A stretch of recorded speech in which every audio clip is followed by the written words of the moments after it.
রাসূলুল্লাহ বলেন, সাবিরা রে, তোমরা যাও, তোমরা যাইয়া আমার আলকামা চারিপাশে কালেমা পড়ো, আমার আলকামা চারিপাশে দোয়া করো, তার জন্য মৃত্যু যন্ত্রণা একটু লাঘব হয়ে যায়, আরামে মরণ হয়। সাবিরা শিয়ার আলকামা চারিপাশে দাঁড়াইয়া সারাদিন ভরে দোয়া করে, নফল নামাজ পড়ে দোয়া করে, দুরূদ শরীফ পড়ে, খতম শরীফ পড়ে।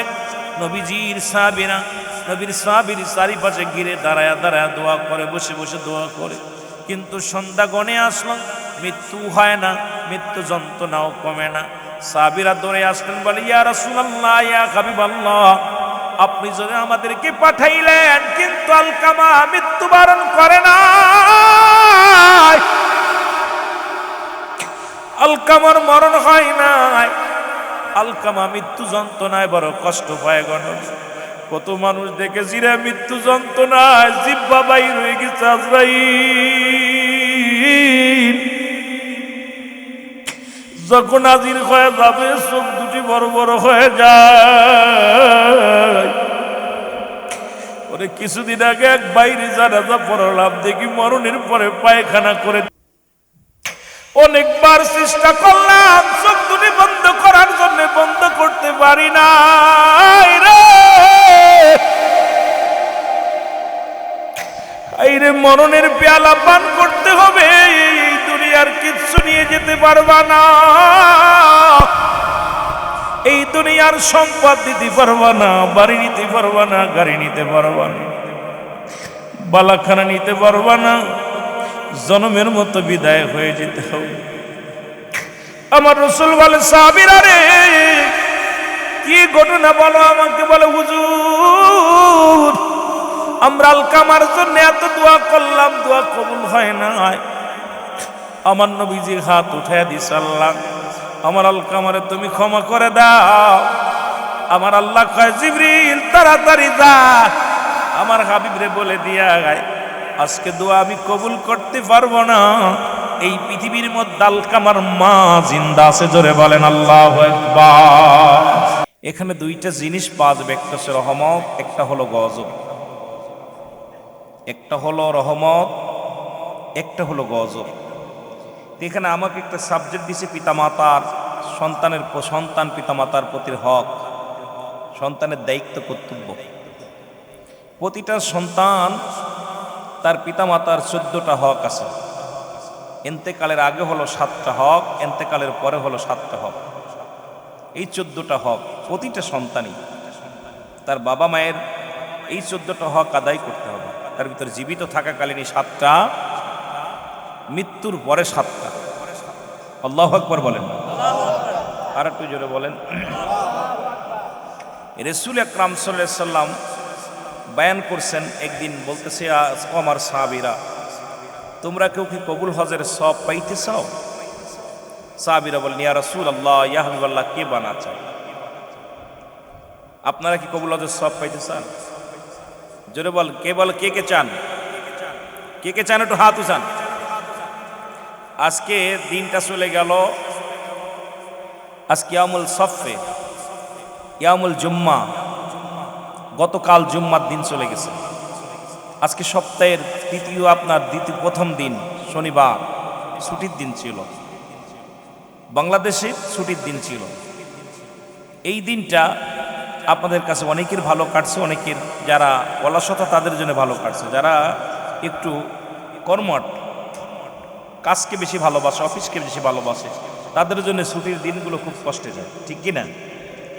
দেখবেন এরকম অনেক আছে, অনেক শিক্ষক ফাঁকি দেয়, অনেক শিক্ষক ছেলেদের পড়ালেখা করে ঘন্টার পর ঘন্টা কোন দিক যাচ্ছে খেয়াল করে না, ছেলেদের পিছে আছে। তো সব মিলে এখানে যারা জান্নাতি পিপাসিত মানুষ, রিয়াজুল জান্নাহ, বেহেশতের বাগান, আগে হলো বেহেশত, তারপর হলো বাগান। আর জান্নাতির বাগানে জাহান্নামীরা আসতে পারবো না। জান্নাতের বাগানে কোনো জাহান্নামী আইব? জোরে বলেন, আইব? আইব না। কিসের বাগান? আর একটু জোরে বলেন না। জান্নাতের বাগান। কে বলেছে? রাসূল সাল্লাল্লাহু আলাইহি সাল্লাম। রিয়াজুল জান্নাহ, বেহেশতের বাগান। যেমন আম গাছ, জাম গাছ, কাঁঠাল গাছ। ফলের পরিচয় গাছের পরিচয়, ফলের গুণে গাছের পরিচয়। এই গাছটা কি যখন ফল ধরবে কয়টা আপেল গাছ, কয়টা আম গাছ, জাম গাছ, আগে ফল তারপরে গাছ। আর আজকের বাগানটা হলো রিয়াজুল জান্নাহ বেহেশতের বাগান। এই বাগানের বড় দাম, আমিন বলেন। মদিনার মাটিও মাটি, বাংলাদেশের মাটিও মাটি। মদিনার মাটি গায়ে লাগলে গুনাহ ঝরে যায়, মদিনার মাটি গায়ে লাগলে, বাংলাদেশের মাটি গায়ে লাগলে চুলকানি রোগ হয়। যেটা বলেন ঠিক কিনা? আমিরুল আমিন যদি বলি যে আজকের এই ময়দানের মাটি গায়ে লাগলে গুনাহ ঝরে যাবে, আমার কি পাগল বলবেন না? জুতা স্যান্ডেল ফিক্কা মারবেন, এটা ভণ্ড। কারণ মদিনার মাটির দাম রাসূলুল্লাহর খাতিরে, সুবহানাল্লাহ বলেন। আর একটু জোরে, কার খাতিরে? ও মদিনার মাটি রে, তুই যে বড় খাঁটি রে, তোর বুকেতে আসেন শুয়ে আমার নবী মুস্তাফা, তোর বুকেতে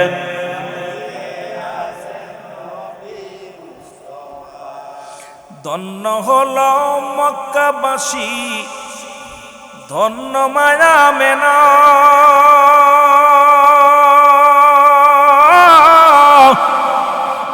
ধন্য হলো এশিয়াবাসী, ধন্য জমিন খানা, যার সোয়াতে ধন্য হলো, যার সোয়াতে ধন্য হলো গোটা দুনিয়ায়। মদিনার মাটি রে, তুই যে বড় খাঁটি রে, তোর বুকেতে শুয়ে আছে আমার নবী মুস্তাফা। বলেন তোর বুক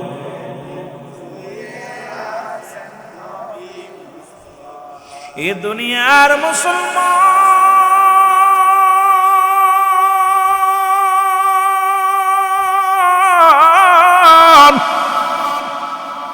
বলতেছিলাম মদিনার মাটিও মাটি, বাংলাদেশের মাটিও মাটি।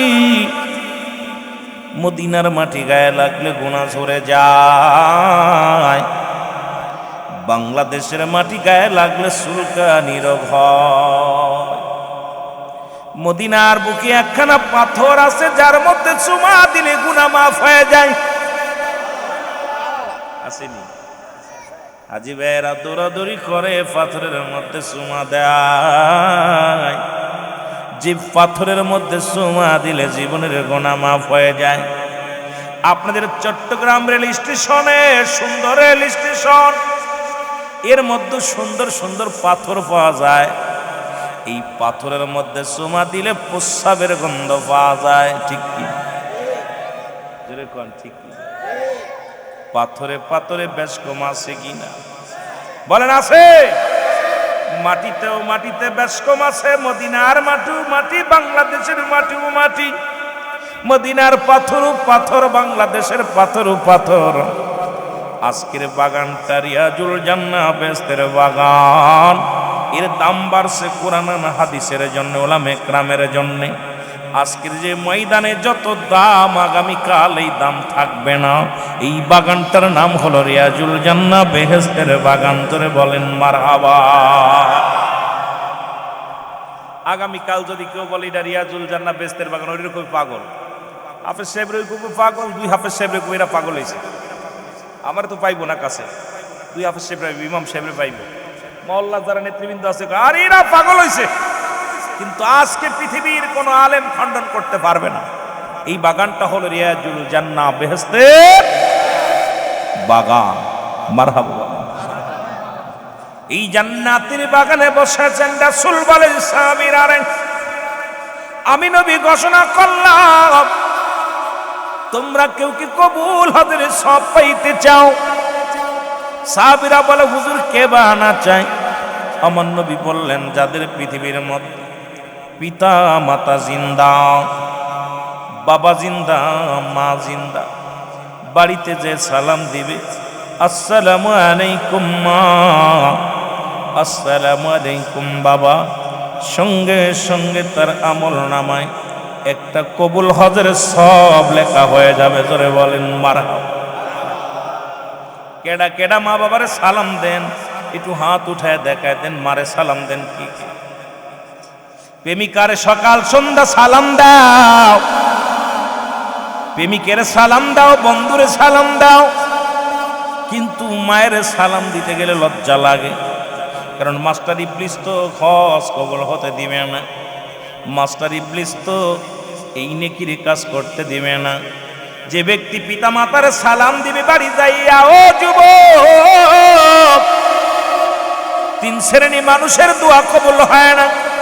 তার মধ্যে 1 নাম্বার হলো পিতা মাতার নাফরমানি সন্তান, 2 নাম্বার হলো এতিমের মাল ভক্ষণকারী, 3 নাম্বার হলো মুসলমান রেওয়াকারী, অহংকারকারী, যার অন্তরে হিংসা আছে, হিংসুটে মানুষ। এই 3 শ্রেণীর মানুষের হজ, যাকাত, কুরবানি, পৃথিবীর আমলগুলো সব বরবাদ হয়ে যাবে। জোরে জোরে চিল্লায় বলা যাবে না মারহাবা। আর একটু জোরে বলো আল্লাহু আকবার। এই 3 শ্রেণী মানুষ বাদ দিলে বাংলাদেশে খুব হিংসায় ভরা, আলেমদের মনে হিংসা। ইমামদের, আপনাদের ইমাম সাহেবের বেতন 30,000 হইলে আমি মনে মনে হিংসা করবা না, 20,000 টাকা বেতন পাই, ওইটা কেমনে দখল করা যায়? কি আসেনি বা কথা কয় না কেন? রুহুল আমিন সিদ্দিকী এত টাকা নাই মাহফিলে, এত পাত কোনভাবে খাদানো যায়? এই যে হিংসা মানুষের ভিতরে ঢুকছে, কথা কন ঠিক কিনা বাবা? অহংকার, অহমিকা, হিংসা মানুষকে শেষ পুড়িয়ে দিতেছে, সমস্ত ইবাদত বন্দেগী পুড়িয়ে দিবে, জ্বালিয়ে দিবে সব। হিংসা, এটা বাদ দিতে হবে। হিংসা করতে হবে আমল নিয়ে। যে ব্যক্তি 2 রাকাত নামাজ পড়ছে আমি 3 রাকাত পড়বো, ও ব্যক্তি 1টা রোজা রাখছে আমি 5টা রাখবো, ও ব্যক্তি 2 টাকা দান করছে আমি 5 টাকা দান করবো, ও 2 বার সালাম দিচ্ছে আমি 5 বার সালাম দিব, ও 2 টাকা দান ধ্যান করে আমি 5 টাকা দান করবো। এই প্রতিযোগিতা এটা হবে, এটা হিংসা করে লাভ আছে। সুবহানাল্লাহ বলেন না? এগুলো করতে রাজি আছেন তো? চট্টগ্রামের মানুষ তো বালা, ওলি আল্লাহদের দেশের মানুষ, সুন্নি মানুষ। আর এই সুন্নি মানুষ, আমি তো অনেকবার বলছি, আমি বলছি আমার বিবেচনায়, আমার গবেষণায়, আমার ধ্যান ধারা, আমার জ্ঞান ধারা, রাসূল বলছে আমি দেখতেছি অচিরেই পূর্ব দেশ থেকে একদল আশেক বাইর হবে, যাদের জবানে থাকবে নারায়ে তাকবীর, আল্লাহু আকবার, নারায়ে রিসালাত, ইয়া রাসূলুল্লাহ। সুবহানাল্লাহ বলেন। বাংলাদেশের পরে আর কোনো মুসলিম কান্ট্রি নেই, বাংলাদেশের পরে আর কোনো মুসলিম কান্ট্রি নেই। আর বাংলাদেশের সর্বশেষ প্রান্তে পূর্ব দেশের মানুষ হলো চট্টগ্রাম বিভাগের মানুষ। সুবহানাল্লাহ বলেন না? এই জন্য অল বাংলাদেশে যতটি জেলা আছে, যতগুলো জেলা আছে, 364 না কয়টা, 364 না কয়টা, 67 64 যাই হোক, এত জেলার মধ্যে, এত বিভাগের মধ্যে আমাদের কয়টা বিভাগ? 6টা বিভাগ না 4টা? কয়টা বিভাগ? 4টা ছিল, এখন 7টা করছে। এই বিভাগের মধ্যে চট্টগ্রাম বিভাগের মানুষ যত আল্লাহ প্রেমিক, রাসূল প্রেমিক, অল বাংলাদেশে এরাম প্রেমিক খুঁজে পাওয়া যাবে। আমার মন বলে এই চট্টগ্রামের মানুষই হবে সেই আশেকে রাসূল। সেই মানুষগুলো এখান থেকে কাফেলা করে নারায়ে রিসালাত দিতে দিতে মদিনায় যাবে, এর মধ্যে কোনো সন্দেহ নেই। আমার জ্ঞান দ্বারা বলে, আর মাঝে মাঝে বলি আল্লাহ এই চট্টগ্রামের কাফেলার লগে যেন আমিও যেতে পারি, কারণ আমার বাড়ি তো পূর্ব পশ্চিম অঞ্চলে। এই এলাকার মানুষ জুলুস করে কয় বোঝে না, নবীরেশকে দেওয়ানা আছে, মিলাদ দুরূদ পড়ে, তবে সুন্নি ওয়াহাবি কিচ্ছু বোঝে না। কথা বুঝেননি? তো এই দিক থেকে চট্টগ্রামের মানুষের হৃদয়ে নবী, অন্তরে নবী, মনে নবী, ধ্যানে নবী, ঘুমে নবী, সব জায়গায় নবী নবী নবী। জোরে বলেন ঠিক কিনা? এই জন্যে এলাকার মানুষ বড় ধন্য। জোরে বলেন ঠিক কিনা? একটু মহব্বতের সঙ্গে দুরূদ শরীফ পড়েন, আল্লাহুম্মা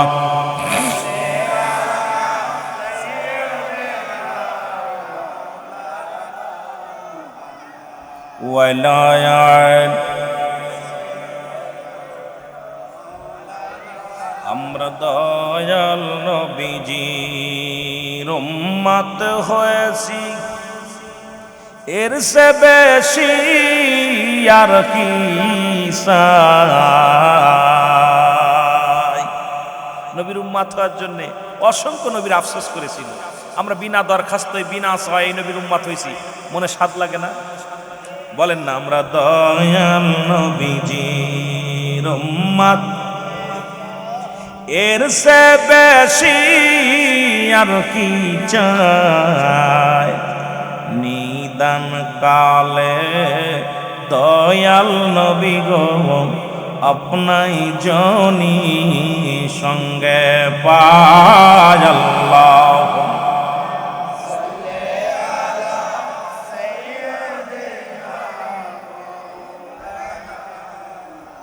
ওয়ালা আলি সাইয়্যিদিনা। এ দুনিয়ার মুসলমান,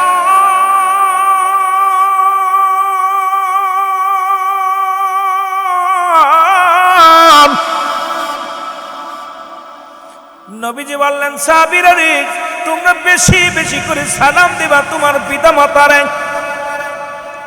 নবী দেখে রে, ওখান থেকে উঠে নবীরা চোখের আড়ালে যাইয়া ফুফায়া ফুফায়া কান্দে, চোখের পানি গুলো ফেলায় ফেলায়। রাসূল আমার যা বলে, সাহাবীরা রে তোমরা কেন কান্দো? তোমাদের চোখে কেন পানি রে সাহাবী?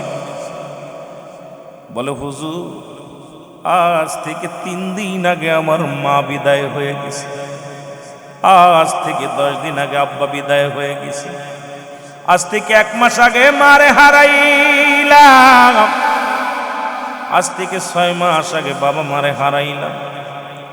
এই আমলটা যদি আগে পাইতাম, কত বড় ফজিলাত আমরা বঞ্চিত হয়ে গেলাম, এত বড় নিয়ামত থেকে আমরা বঞ্চিত হয়ে গেলাম।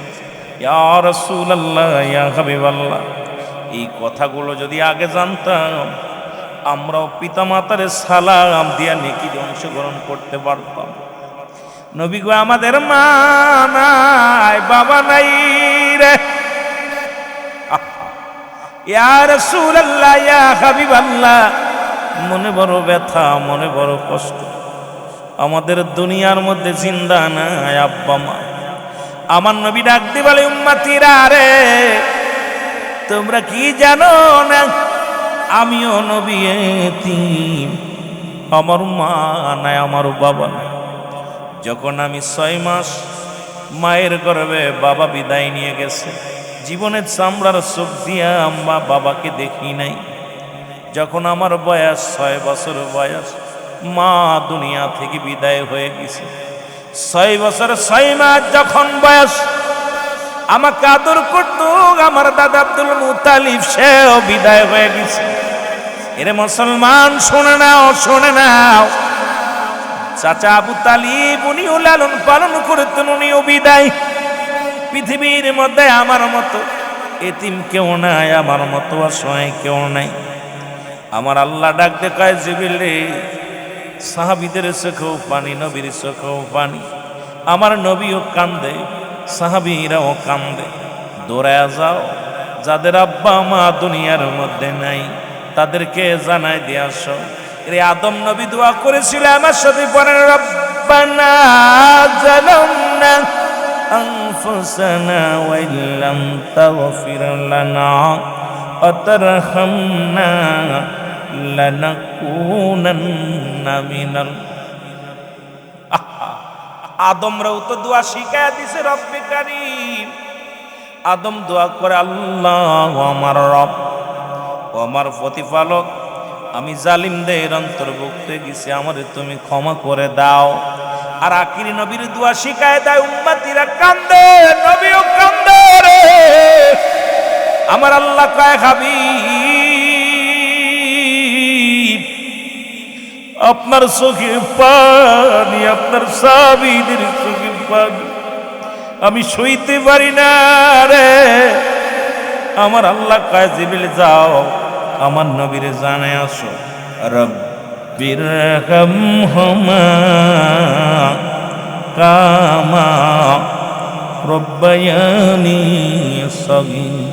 জোরে জোরে বলেন, রব্বিরহামহুমা কামা।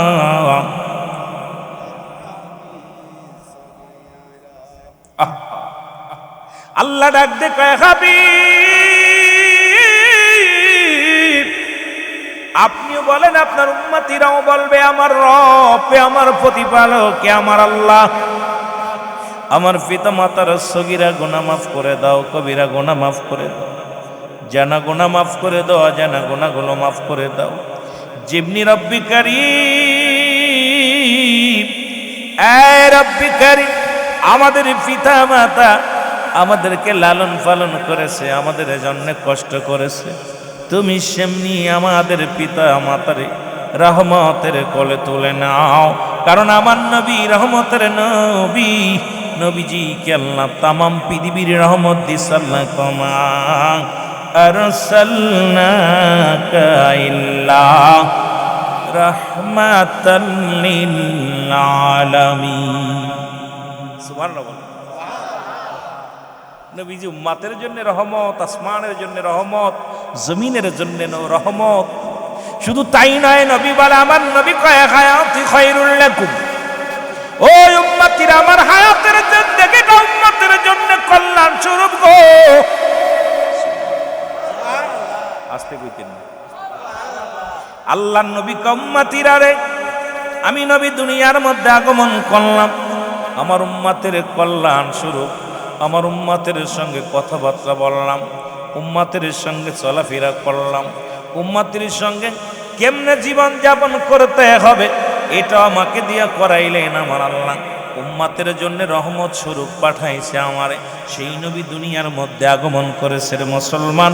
আবার নবী ফাতি খায়রুল লাকুম, উলামা একরাম গভীর মনোযোগ, নবী মুসলমান গভীর মনোযোগ, ওমামাতি খায়রুল লাকুম, নবী উম্মতিরা রে এই দুনিয়া থেকে আমার বিদায়টাও হলো আমার উম্মতের জন্য কল্যাণ স্বরূপ। সুতরাং নবী আইছে আমাদের জন্য কল্যাণ স্বরূপ হইয়া, বিদায় নিছে কল্যাণ স্বরূপ হইয়া। সুতরাং নবী লাগবে কবরে, নবী লাগবে হাসরে, নবী লাগবে ফুলসিরাতে, নবী লাগবে ইয়াউমুল কিয়ামতের ময়দানে। নবী বিনে কোনো বান্ধব নাই, নবী বিনে কোনো দরদি নাই। এই জন্য নবীরে ভালোবাসতে চাই কি চাই না? আর একটু জোরে জোরে চিল্লায় বলেন চাই কি চাই না? এরে আমার মনের জল্পনা কল্পনা, নবী যাব আমি সোনা, বলাও যাব আমি, আরো জোরে বলেন যাব আমি। রে আমার মনের জল্পনা কল্পনা, নবী যাব আমি। এরে নবীজিকে ভালোবাসি, মনটাই আমার অনেক খুশি, নবীজিকে ভালোবাসি। এরে নবীজিকে ভালোবেসে তৃপ্তি মেটে না, বলো নবীজিকে ভালোবেসে না গো যাব আমি সোনা, আরো জোরে বলেন যাব আমি সোনা। রে আমার মনের জল্পনা কল্পনা, নবী যাব আমি। এর নবীর নামে এত জাদু, ডাকিলে মনে হয় মধু, নবীর নামে এত জাদু। আরে এই মধু কোথাও মেলে না, বলো এই মধু কোথাও না গো যাব আমি সোনা। আরে যাব আমি সোনার মদিনা, বলো যাব আমি। ওরে আমার মনের জল্পনা কল্পনা, নবী যাব। এলাকাবাসীর যত গোনা মাফ করে দাও মাবুদ মওলা, এলাকাবাসীর যত গোনা মাফ করে দাও মাবুদ মওলা, মাফ করে দাও নবীর ওসিলায়, হায় হায় মাফ করে দাও নবী লায় গো যাব আমি শোন। আরো জোরে বলেন যাব আমি, এ আরে যাব আমি। রে আমার মনের জল্পনা কল্পনা, নবী যাব। এর যাব আমি সোনার মদিনায়, বলো যাব আমি। রে আমার মনের জল্পনা কল্পনা, নবী যাব। না আল্লাহুম্মা সাল্লি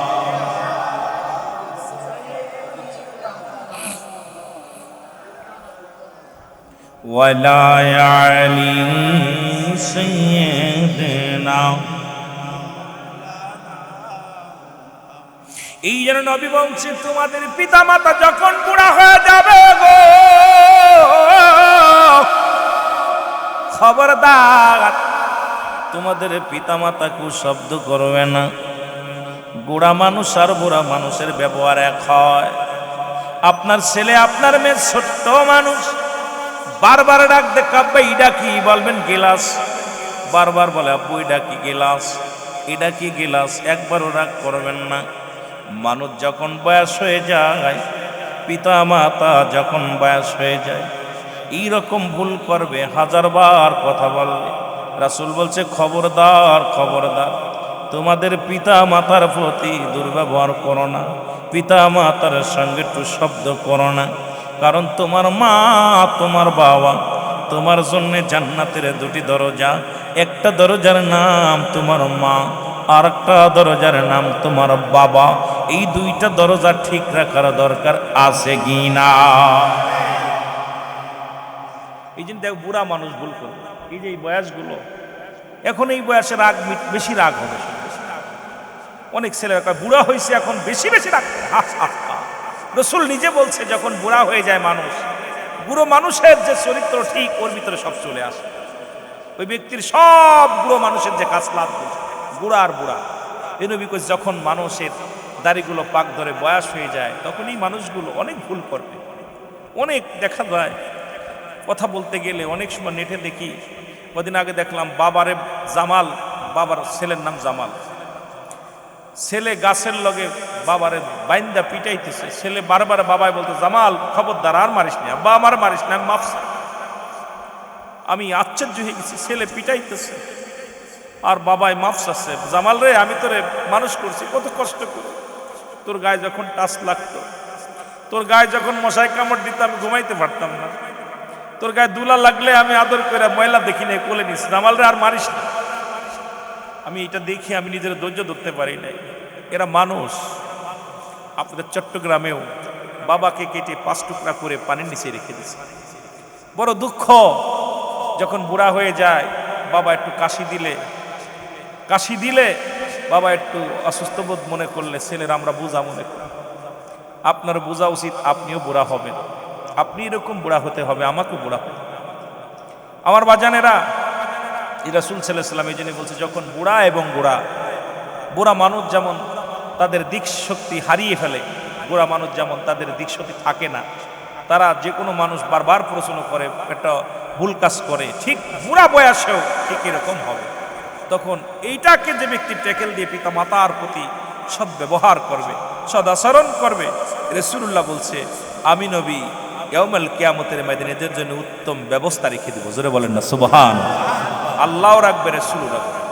কে রাখবে? রব্বি কারিমও রাখবে, আমার নবীজিও খুশি হবে।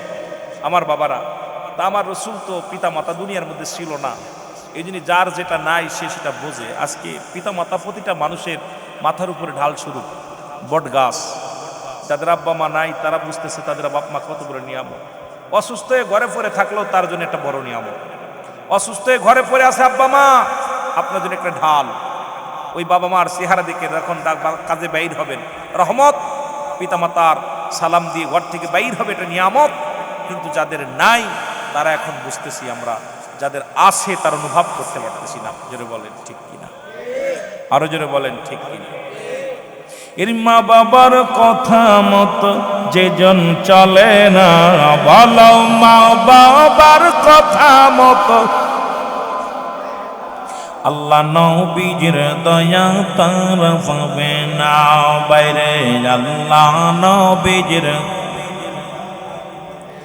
মা বাবা তোর অতি আপন, তাদেরকে কর যতন। মা বাবা তোর অতি আপন, তাদেরকে কর যতন। মার কলি যাই দুঃখ দিলে আল্লাহ সহে না, ওরে বাবার মনে কষ্ট দিলে আল্লাহ সহে না, আল্লাহ নবীজির দয়া তারা পাবে না। বাইরে আল্লাহ নবীজির দয়া, মা বাবার কথা মতো যে জন চলে না, বলো মা বাবার, আল্লাহ নবীর দয়া তারা পাবে না। বাইরে আল্লাহ দুদিনের সাথী পাইয়া তাদের বইল না, সুন্দরী বউ পাইয়া আমাকে বইল না, মায়ের মনে কষ্ট দিলে আল্লাহ সহে না। ভাই মায়ের মনে কষ্ট দিলে, এ দুনিয়ার মুসলমান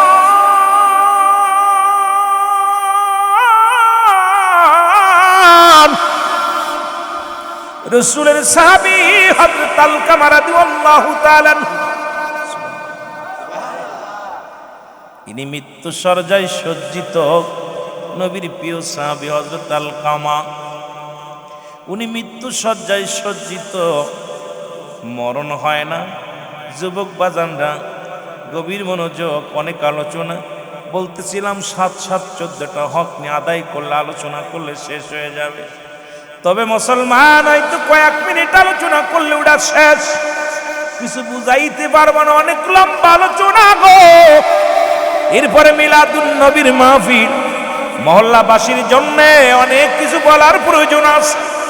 যে কথাগুলো বলতে গেলে সময়ের দরকার, যে কথাগুলো বলতে গেলে সময়ও লাগবে, ধৈর্য সহকারে আলোচনা শুনতে রাজি আছে? রাজি আছে না? ক্ষুধা লাগছে? কথা বোঝা যায়? আমার ভাষা বুঝতেছেন? বুঝলে আলহামদুলিল্লাহ, না বুঝলে তো কমিটির লোকরে একবার সকালবেলা কইবেন, বেটা কই থেকে আনছস, বেটা কি তা কইল রে, কিছু বড় বিবাদে না। এখন এক দেশের, আগেই বলছে, এক দেশের গালি। সিলেটে কিছু ওয়াজ করতে, তখন 6 সালে, বয়স কম না বাবা, 6 সালের বক্তা আমি, তখন আলোচনা করতে গেছি। তার মাসুম বিল্লাহ সাহেব আমার সাথে, তা আমরা আউশকান্দি, সিলেট থেকে আগে আসে আউশকান্দি, ওখানে সিলেটের খাবার খাইতে পারি না, ওখানে একটা মাছ খাতে, মাছের ভিতরে বড় বড় দাঁত, এই দাঁতগুলো খুব শক্ত, বেদা মাছ নাকি মাছ আল্লাহ জানে, পাহাড়ি মাছ তো। এক বলা খাবার খাইতে গেছি, এখন যেই মাছ মাথাটা দেখে কামড় দিছি, ভিতর দাঁত, আমার দাঁত ভেঙে গেছে, কথা বুঝলেন? তাই কেমন বমি বমি ভাব আসছে, খাওয়া পরে কেমন যেন খালি ভিতরে কেমন আস্থা নাস্তা লাগে। আলোচনা করে আসতেছি, এখন মাসুম বিল্লাহ বলছে একটা পান খেয়ে আয়। ওনার গাড়িতে না, ওনার তখন অন্যর গাড়িতে, ওনার গাড়িতে আসছে। তা আমি পান খাওয়ার জন্য দোকানে গেছি, আউশকান দিয়ে একটু, ভাই একটা পান দেন। হুজুর শুকনা গো দেখাইবেন না, কাজা গো দেখাইবেন, গোয়া গোয়া। তা আমি বলছি ঘু পায়খানা, শুকনা গো খাইবেন না, কাঁচা গো খাইবেন। তা আমি চিন্তা করলাম, চট্টগ্রামের মানুষগুলো এত, আমরা জানি সিলেটের মানুষ আলেম, শাহজালালের মানুষ, শাহপরানের মানুষ, অভদ্র। আমি একটা আলেম মানুষ, যদিও যুবক মানুষ, দাড়ি কেবল উঠতেছে, তাই এই মানুষটা আমার লগে কিতা করে আমাকে, আরে হুজুর আপনি বোঝেননি, কিতা খাইবেন, শুকনা গো দেখাইবেন না, কাঁচা গো দেখাইবেন, কথা বুঝলেন? ধমক দিস।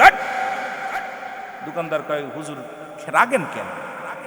মাসুম বিল্লাহ বুঝতে পারছে বেড়া কা প্যাস লাগছে, উনি উঠে নেমে আছে, আরে শুকনা গুদেই দেন, কথা বুঝছেননি, শুকনা দেন, শুকনা। আমি বলছি ভাই আমি শুকনাও খাবো না, কাঁচাও খাবো না, এটুই খাইতাম না। এখন দোকানদার আমার মুখের দিক থেকে, আমার বাড়ি করে আমাকে মাগুরা, আরে ভাই সুবারি, সুবারি, কাঁচা সুবারি খাবেন না কাঁচা পাকা সুবারি খাবেন, শুকনা সুবারি খাবেন? আমি কই ভাই ওদিন কান ধরেছি যে জীবন আর পানে গাল দিব না, কোথায় যাবো ভেজালের মধ্যে পাবো। আর আমার এই পান খায় সব, অনেক বক্তারা খায়, দেখি খালি চায়া চায়া দেখি, কিন্তু ওই যে তওবা করছি যে আমি আর পান গালে দিব না, শুকনাও খাবো না, কাঁচাও খাবো না, কথা বুঝিনি। দোকানদার বলতে ভাইজান মনে কিছু করেন না। উনি বলতে, আরে এটা রুলা সিদ্দিকী যে টিভিতে প্রোগ্রাম করে দেখছেন, টিভিতে গজল গায়, উনি দেখাইতে যে টিভিতে আজান দেয়, এই সেই ছেলে। দোকানদার দূর এসে জড়ায় ধরছে, আর এই হুজুর আপনার তো আমরা আপনার ওয়াজ কি মাহফিল, এই আপনি টিভিতে আজান দেন আমরা শুনি, এরপরে এই যে সত্য ইসলাম তহিদের আমার অনুষ্ঠান, এগুলো আপনারা ঘরে বসে বসে দেখেন টিভিতে। তো হুজুরে এসে, আরে ভাইজান আপনার তো খুব ভক্ত আমরা, তা আপনার তো দেখতে সুন্দর দেখা যায়, আপনি কালা মানুষ, কথা বুঝেন? এখন আমার বাসা আমি পরে কই ভাই জানা আমি আর কোনো কথাই শুনতেছি না, আমার মেজাজটা এত খারাপ হয়েছে যে শুকনা গুয়ার কাঁচা গু কথা বলছি না। এই দেশে কোন সীমা কোনটা কই হয়তো আপনাদের বাসার লগে একটু এলোমেলো হয়ে যাবে, কষ্ট পাবেন না। যেহেতু আগেই প্রথম আমি বলে দিছি যে এক দেশের গালি এক দেশের বলি, আপনাদের ভাষা ভাই বুঝবো, আমার ভাইয়েরা যারা আছে এরা বুঝবো, আমি হয়তো অনেকটা বুঝবো না, হয়তো আপনাদের এমন একটা ভাষা বলে ফেলবো যাদের আপনার কষ্ট পেয়ে দেবেন। এটা আন্তরিকভাবে দুঃখিত। আলোচনা শোনার জন্য চেষ্টা করবেন, আল্লাহ কবুল করুক। সকলে বলুন আমিন। মহব্বতের সঙ্গে দুরূদ শরীফ পড়েন আল্লাহুম্মা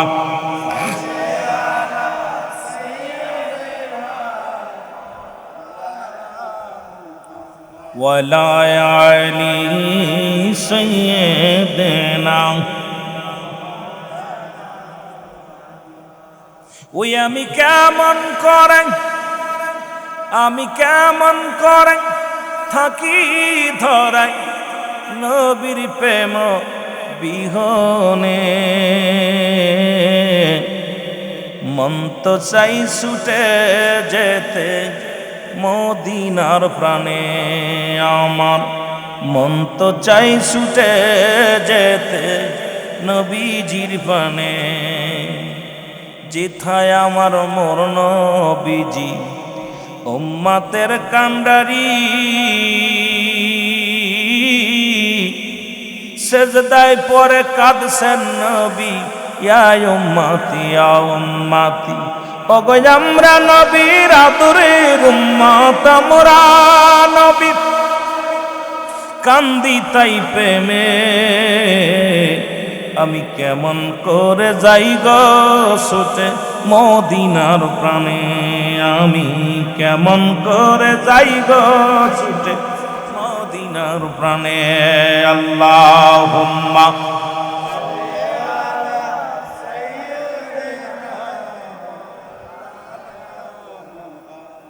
ওয়ালা আলি সাইয়্যিদিনা।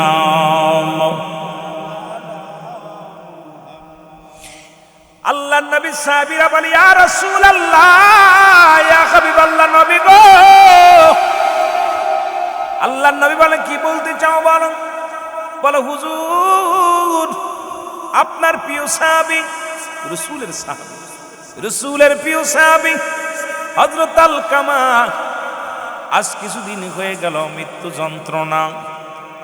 আল্লামা মুফতি আমজাদ আলী সাহেব তার একটা কিতাব লিখলেন, কিতাবের নাম্বার শরিয়াত। এই কিতাবের মধ্যে উনি লিখতে যা বললেন, দুনিয়ার মানুষ শোনো, মানুষ যখন মারা যায় 70টা তাজা উটের গায়ের চামড়া জবাই না করিয়া উল্টো দিকে টান দিয়া লবণ আর মরিচ লাগায় দিলে যতটুকু যন্ত্রণা হয় এর চাইতে 70 গুণ যন্ত্রণা হয় বেশি। হাইরে মৃত্যু যন্ত্রণা, হাইরে মৃত্যুর কষ্ট রে মুসলমান। আল্লাহ নবী বলে সাহাবীরা রে তাড়াতাড়ি যাও, তাড়াতাড়ি যাও। আমার আলকামার চারিপাশে দাঁড়াইয়া রাসূল বলছে যখন মৃত্যু ব্যক্তি যখন মৃত্যুর দুয়ার আজরাইল যখন এসে যায়, খবরদার এই সমস্ত মানুষের পাশে দাঁড়াইয়া এই মানুষের পাশে বসিয়া দুনিয়াবি কোনো আলোচনা করা যাবে না। রাসূল ঘোষণা করে দিয়ে গেছে যখন কোনো মানুষ মৃত্যুর দ্বারে পৌঁছে যায়, যখন কোনো মানুষ মৃত্যু শয্যায় সজ্জিত হয় তার চারিপাশে দোয়া কালাম পড়ার জন্য রাসূল হুকুম দিয়েছেন, খবরদার দুনিয়াবি কোনো আলোচনা করবা না। কারণ ঈমান হারায়া যেতে পারে, যে কোনো মুহূর্তে ঈমান নষ্ট হয়ে যেতে পারে। ঈমানবিহীন যদি মারা যায় ওই ব্যক্তির জাহান্নাম ছাড়া কোনো গতি হবে না। এই যে রাসূল এই জন্য হুকুম দিছে, আমার সাহাবীরা রে তোমাদের পিতামাতা আপনজন যখন মৃত্যু শয্যায় সজ্জিত হবে তার চারিপাশে যত দোয়া দুরুদ আছে কালেমা পাঠ করবা, দোয়া দুরুদ পড়বা, দুরুদ শরীফ পড়বা। কারণ ইহা দ্বারা ওরে মুসলমান রহমতের ফেরেশতা চারিদিকে বন্টন থাকবে, মৃত্যু যন্ত্রণা কমে যাবে, মালাকুল মউত আসানের সঙ্গে জানটা বাইর করবে। আর পিতামাতার নসিবে যদি কালেমা জুটে যায় তোমার পিতামাতার জীবনটা বড় ধন্য হয়ে যাবে। জোরে বলেন না মারহাবা। এ মুসলমান গভীর মনোযোগ। রাসূলুল্লাহ বলেন সাহাবীরা রে তোমরা যাও, তোমরা যাইয়া আমার আলকামা চারিপাশে কালেমা পড়ো, আমার আলকামা চারিপাশে দোয়া করো, তার জন্য মৃত্যু যন্ত্রণা একটু লাঘব হয়ে যায়, আরামে মরণ হয়।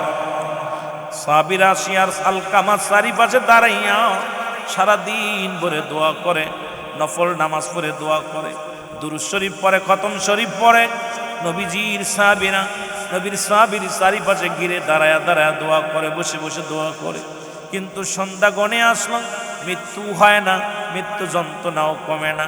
সাহাবীরা দৌড়ে আসলেন, বলে ইয়া রাসূলুল্লাহ, ইয়া হাবিবাল্লাহ, আপনি যদি আমাদেরকে পাঠাইলেন, কিন্তু আলকামা মৃত্যুবরণ করে না। আলকামার মরণ হয় নাই, আলকামা মৃত্যু যন্ত্রণায় বড় কষ্ট পায় গণ। কত মানুষ দেখেছি রে মৃত্যু যন্ত্রণায় জিহ্বা বাইর হয়ে গেছে, আজরাইল যখন হাজির হয়ে যাবে চোখ দুটি বড় বড় হয়ে যায়। ওরে কিছুদিন আগে এক বাইরে জানাজা পড়লাম, দেখি মরণের পরে পায়খানা করে। অনেকবার চেষ্টা করলাম চোখ দুটি বন্ধ করার জন্য, বন্ধ করতে পারি না রে। আইরে মরণের পেয়ালা পান করতে হবে, এই দুনিয়ার কিচ্ছু নিয়ে যেতে পারবা না, এই দুনিয়ার সম্পদ দিতে পারবা না, বাড়ি নিতে পারবা না, গাড়ি নিতে পারবা না, বালাখানা নিতে পারবা না, জনমের মতো বিদায় হয়ে যেতে হবে।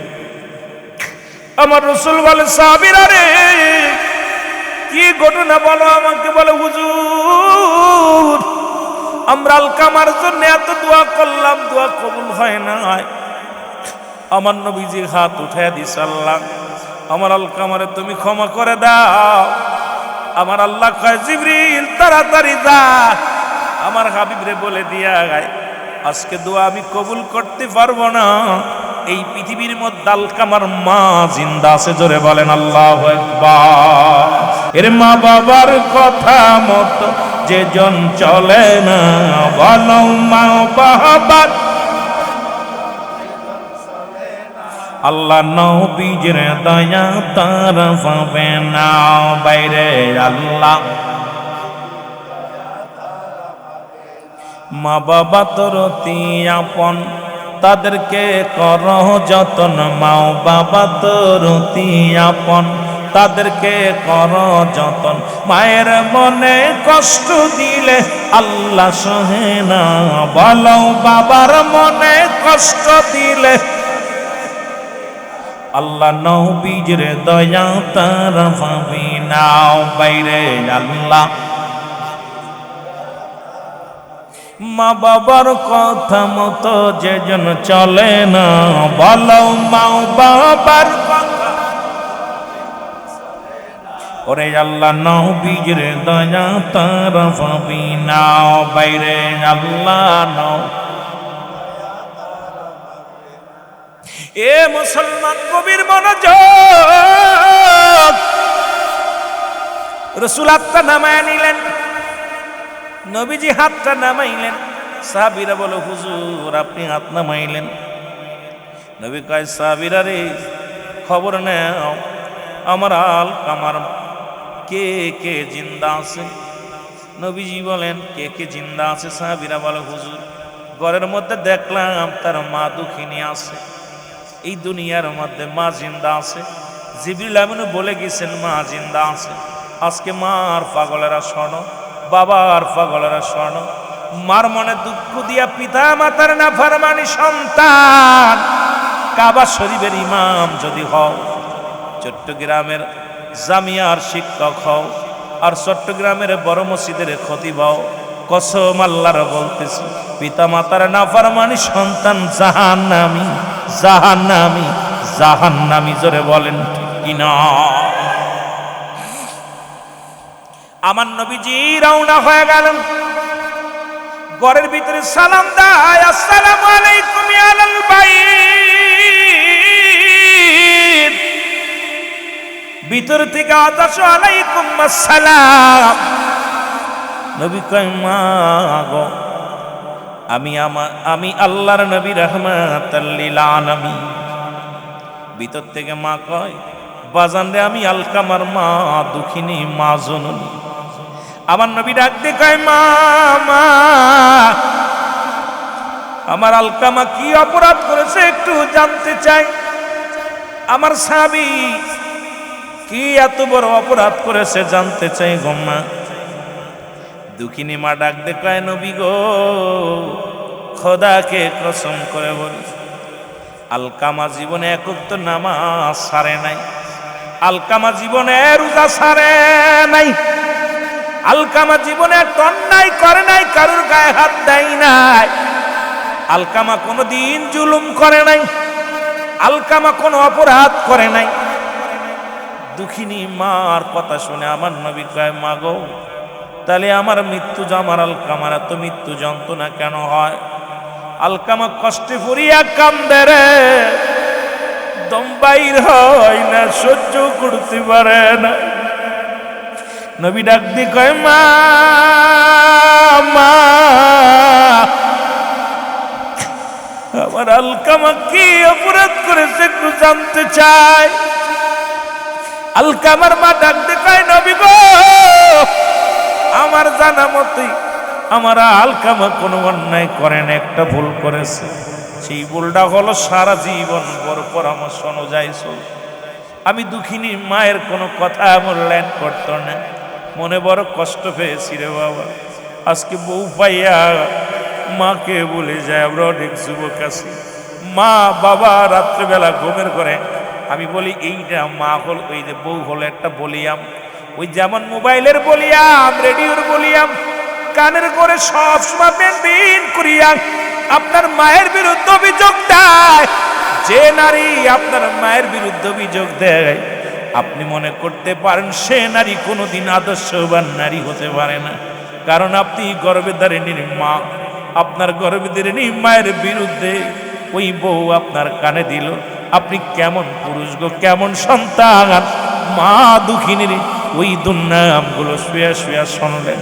আমি আপনাদেরকে বলে যাই, এমন বিবির প্রয়োজন নাই,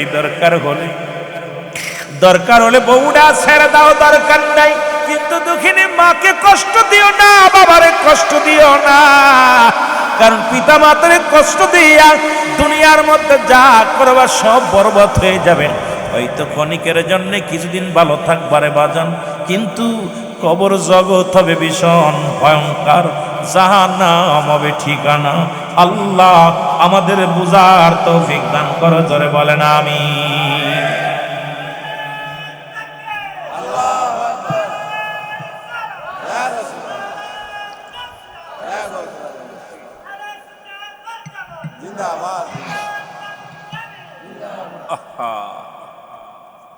আমার ভাইয়েরা, আমার বন্ধুরা,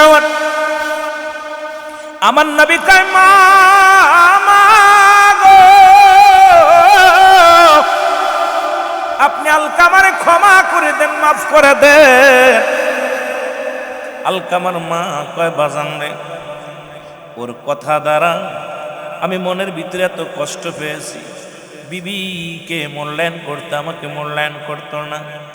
আমি দুঃখিনী মা, অন্তরে বড় ব্যথা পেয়েছি, আমি কোনোদিন ওরে ক্ষমা করতে পারবো না।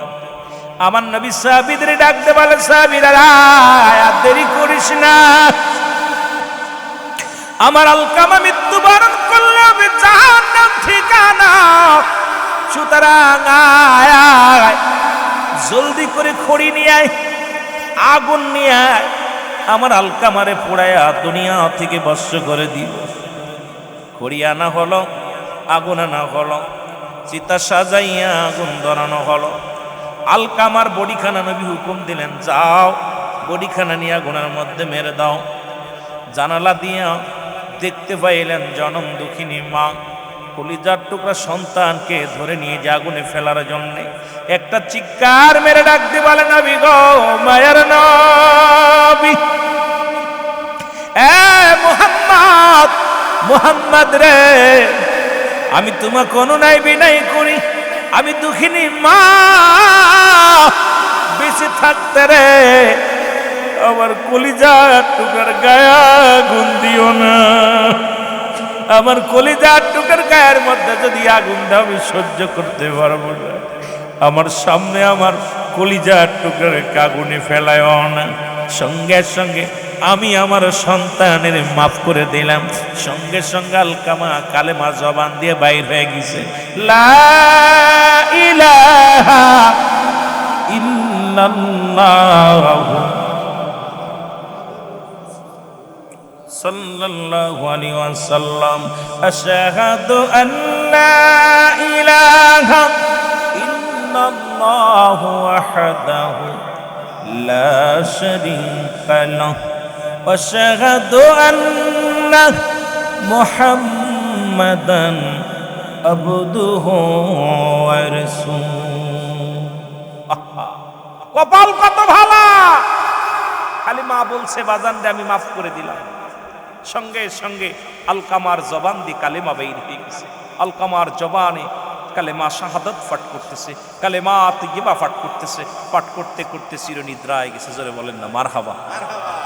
আর একটু কথা কি বোঝে? কথা বোঝে? আহা, সেই মাকে আজকে পিটাইতেছি। আমার দেখা মতো নজরে পড়ছে অনেকে। আর মোবাইলে তো আপনারা দেখেন, সন্তান নিশা করার টাকা না পেয়ে মাকে কি করছে, মাইরা ফ্রিজের ভিতরে আটকায় রাখছে। মাকে কাইটা 3 টুকরা কইরা ফ্রিজের ভিতরে আটকায় রাখছে। সকালবেলা যখন আবার সন্তান পুলিশকে ফোন দিছে, 999 ফোন দিয়ে আমার মা হারাই গেছে, কিডন্যাপ হয়েছে। সব জায়গা খুঁজা খুঁজা পুলিশের সন্দেহ হয়েছে। ফ্রিজ খুইলা দেখে মায়ের বডিখানা 3 খণ্ড করে ভিতরে রাখা আছে। মাকে জিগাই, ছেলেকে যখন রিমান্ডে এনেছে, আমার মা নিশা করার টাকা দেয়নি, এই জন্যই মাকে চির বিদায় করেছে। এই যে অসিত আপনার পুলিশ দাম্পত্য জীবন, এখন জেলখানায় আছে। মা বাবা দুজনকেই খুন করেছে। আল্লাহু আকবার। আর একটু জোরে বলে, পুলিশের মেয়ে, পুলিশের মেয়ে। এই যে আমার ভাই আগে মাদকের বিরুদ্ধে ওয়াজ করলো, যদিও এটা হারাম, সম্পূর্ণ হারাম, কিন্তু এই মাদক যে ঘরে ঢুকছে সে ঘর শেষ, সে ঘর শেষ, সে বাড়ি শেষ। আজকে মনে করছে না আরেকজনের ছেলে খাচ্ছে, আমার তো ছেলে না। ও কয়দিন লাগবে আপনার ছেলের ধরতে? সমাজে ঢুকে গেছে ভাইরাস। যেটা বলেন ঠিক কিনা? এই জন্য আমার ভাই যে আলোচনা করছে ওদিকে খুব খেয়াল। আমি মাহফিল কমিটিকে ধন্যবাদ যে সাবজেক্ট দিয়ে দিছে, এই জন্য ধন্যবাদ। ঈদে মিলাদুন্নবী সাবজেক্ট দরকার ছিল, যদিও তথাপরিত আপনার আলোচনা শোনেনি। ঈদে মিলাদুন্নবী তো আলোচনা অনেক বক্তাই করে, কিন্তু আমার কষ্ট হলো যে আজকে সমাজ, এই সমাজ, এই জাতি সব শেষ। এই জাতিগুলোকে বাঁচাইতে হলে আমাদের সচেতন নাগরিক হওয়া লাগবে। যেটা বলেন ঠিক কিনা? এতে গেল নবীর সাহাবী, একজন আল্লাহর ওলি। আরো পৃথিবীর মধ্যে জগৎ বিখ্যাত একজন আল্লাহর ওলি, জুরাইস নাম। ইনি জগৎ বিখ্যাত একজন আল্লাহর ওলি। দেখেন না বাইজিদ বুস্তামি, উনিও মার দোয়ায় আল্লাহ জগৎ বিখ্যাত ওলি হয়েছে। সুবহানাল্লাহ বলেন না? আরো জোরে। গাউসে পাক যত ওলি হয়েছে সব মা বাবার দোয়া। সুবহানাল্লাহ বলেন না? হক আদায় করছে, হক আদায় করার কারণে তারা আজকে জগৎ বিখ্যাত ওলি হয়েছে। মারহাবা বলেন না? শয়তানের ওলি? কথা বলেন না? আল্লাহর ওলি হয়েছে, আল্লাহর বন্ধু হয়ে গেছে। কারণ পিতা মাতার দোয়ার প্রয়োজন আছে কিনা? আরো জোরে। এই যে বাইজিদ বুস্তামি যে মাজারটা দেখিয়ে, যদিও মাজার নাই, এখানে বসতে শুনেছি, উনি ওনার মার, আপনারা শুনছেন অনেকেই যে বাইজিদ রাত্রেবেলা পানি চাইছে, বাইজিদ পানি নিয়ে মা শিওরে দাঁড়ায় আছে। সকাল হয়ে গেছে, দেখে বাইজিদ শিওরে দাঁড়ায় আছে। কয় মা, বাইজিদ তুমি? মা গো, তুমি পানি চাইছিলা, পানি আইনা দেখি তুমি ঘুমায় গেছো। সারা রাত বাইজিদ দেহটা ঠান্ডা হয়ে গেছে। দোয়া করছে, আল্লাহ তুমি আমার বাইজিদকে জগৎ বিখ্যাত ওলি বানাই। সুবহানাল্লাহ বলেন না? ওলি বানাই কে? দলিল কোরআন বলে সূরা তওবা 6 নম্বর আয়াত, আল্লাহ নিজে বলে, আলা সাবধানিনা নিচে আলা ইন্না উদাল্লাহি, আল্লাহর তরফ থেকে ওলি হয়। কার তরফ থেকে? আরে এই দোয়া আদায় করে নিতে হয়। এখন তো আমরা অনেকেই বাপ পিস ছিল, ছেলে পীর, এই জন্যই বেজাল বাঁধছে। কিন্তু আল্লাহর ওলি, আল্লাহর মাহবুব বান্দা যদি কামাই করে কোনো ব্যক্তি পীর হয়, ওই ব্যক্তির যে ক্ষমতা, ওই একটাকে বলছে যে ভাই আল্লাহর ওলি জোয়ারের পানি ওঠে নাই, কোনটা কামাই করে সাধনা করে পীর হয়েছে, জোরে বলেন ঠিক কি না? এই জন্য আমাদের দেশে এখন তার কামেল পীরের নাকেশ পীর প্রচুর প্রচুর, নাকেশ পীর, কামেল পীরের খুব অভাব। আর কামেল পীর যারা, এদের দেহর দাম, এদের চোখের দাম, ইশারার দাম, অঙ্গ প্রত্যঙ্গ তখন আল্লাহর হয়ে যায়। যেমন আনাল হক মনসুর আল্লাহ বলেছিল, সব অঙ্গ প্রত্যঙ্গ সব আল্লাহরে দিয়ে দেয়। আর এই জন্য ওই ব্যক্তি যা বলে এটাই ঘটে, জোরে বলেন ঠিক কিনা? কি আমার মতো রে ভাই? আমরা তো বুঝি না, এই জন্য না বুঝার কারণে কত ভুল করি। জুরাইস একদিন মা দুঃখিনী জুরাইস গোপনে নামাজ পড়েন ঘরের ভিতর দরজা লাগাইয়া, জুরাইস দরজা লাগাইয়া নামাজের মধ্যে আছে। জুরাইসকে ডাক দে, জুরাইস, ও বাবা জুরাইস। জুরাইস কয় নামাজ পড়ি মা, ডাক শোনা যাবে না। অথচ কিতাব বলে যখন তুমি নামাজে দাঁড়াইছো, ফরজ নামাজ ব্যতীত নফল সুন্নাত দাঁড়াইছো, নামাজ ছেড়ে দাও। বাবা ডাক দিছে, মা ডাক দিছে, ডাক দিছে রুহুল আমিন নামাজ ছেড়ে দাও, রুহুল আমিন নামাজ ছেড়ে দাও। আগে মায়ের ডাকে সাড়া দাও, জোরে জোরে বলা যাবে না আল্লাহু আকবার। দুইবার যেন ডাকতে না হয়। আব্বা মা ডাক দিছে, নাম ধরে ডাক দিছে অমুক মিয়া, এই নুরুল ইসলাম সাহেব, লিয়াকত আলী সাহেব, লিয়াকত, ওই লিয়াকত। সঙ্গে সঙ্গে দিক তাকানো, ডানে বামে তাকানোর সময় নেই, নামাজ ছেড়ে দাও মা। ও মা আমি হাজির, গোলাম হাজির, গোলাম হাজির। মাগো আমি নামাজ পড়তেছিলাম। মা হুকুম দেয় যাও, এদিকে বাবা অমুক কাজটা সেরে নাও, সেরে নাও। একমাত্র ফরজ নামাজ ব্যতীত, ফরজ ইবাদত ব্যতীত আপনার মা আপনার বাবাকে ডাক দিছে, সঙ্গে সঙ্গে ছেড়ে দেন, সব ছেড়ে দেন। আল্লাহু আকবার। আমার ভাইয়েরা, আমার বন্ধুরা, আমার জুরাইজ নামাজগত অবস্থা আছে, চিন্তা করে রে আমি আল্লাহর গোলামি করি, আমার কাছে আমার আল্লাহর কামরা আগে, তারপরে মা। এতভাবে ইবাদতে মাশগুল আছে। জুরাইজের মা 3-4টা ডাক দিছে, ডাকের উত্তর নিলেন না। বলে বাবা রে, দোয়া করে গেলাম, তুই দরজাও খুললি না, ডাকের উত্তর নিলি না। এমন একটা দিন যেন আসে তুই যেন কলঙ্কিত হইয়া, নারী কলঙ্কিত হয়ে ইন্তেকাল করিস। দোয়াটা করার সঙ্গে সঙ্গে রব্বে কারিম লিখে ফেলেছে। জোরে জোরে চিল্লা বলা যাবে না মারহাবা। জুরাইজ এমন ভাবে আমল করে গো, ও তো নবীর সাহাবী। বললাম আল্লাহর ওলিদের কথা বলে আমি মূল আলোচনায় যাব। এবার জুরাইজ জগৎ বিখ্যাত বিশাল একজন আল্লাহর ওলি। দলে দলে মানুষ কালেমা পড়ে, দলে দলে মানুষ জুরাইজের কদমে যায়, সব মানুষ জুরাইজের কদমে চলে যায়।